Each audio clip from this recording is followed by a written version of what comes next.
मेरा नाम धीरज कुमार है। मैं कक्षा 10वीं का छात्र हूँ। मेरे स्कूल का नाम लेडी सर्फी इंटरनेशनल स्कूल है। मैं आज आपके सामने राम लक्ष्मण परशुराम संवाद का प्रस्तुतिकरण का प्रस्तुत करने जा रहा हूँ। राम राम लक्ष्मण परशुराम संवाद के कवि तुलसीदास जी हैं। तुलसीदास जी का जन्म 1589 में हुआ था। जन्म स्थान राजापुर। उनके पिता का नाम आत्माराम दुबे था। उनकी माता का नाम तुलसी देवी। उनकी मृत्यु 1680 में हुई थी।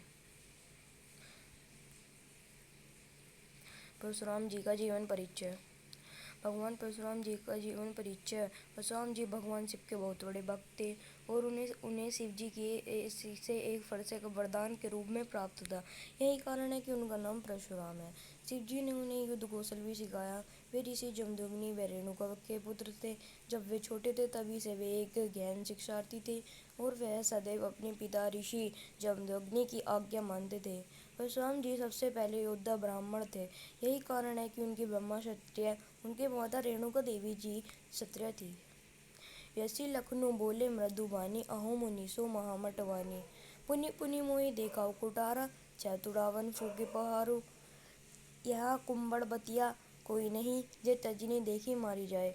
परशुराम की डींगे सुनकर लक्ष्मण मुस्कुराते हुए बड़े प्रेम भरे स्वर में बोलते हैं कि परशुराम तो जाने माने योद्धा निकले। आप तो अपना फरसा दिखाकर ही मुझे डराना चाहते हैं, मानो फूंक से ही पहाड़ को उड़ाना चाहते हैं। परंतु मैं कोई छुई मुई का वृक्ष नहीं जिसे आप अपनी तर्जनी उंगली दिखाकर मुरझा सकते हैं।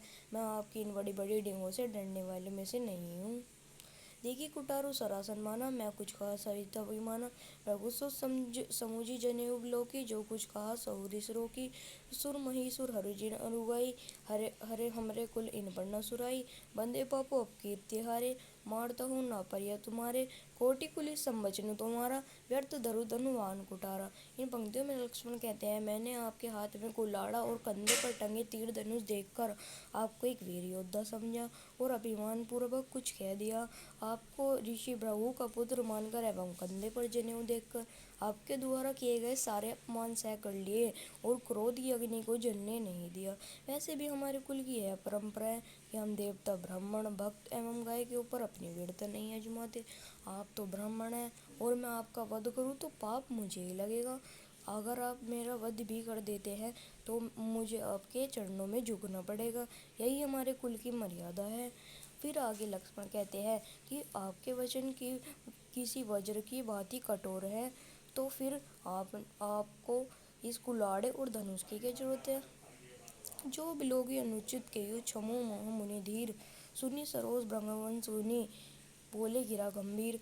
यह सुनकर ऋषि विश्वामित्र जी परशुराम जी से कहा कि हे मुनिवर, यदि इस बालक ने आपका अपमान किया है, आपको कुछ अनाप शनाप बोला है, तो कृपया इसे क्षमा करें।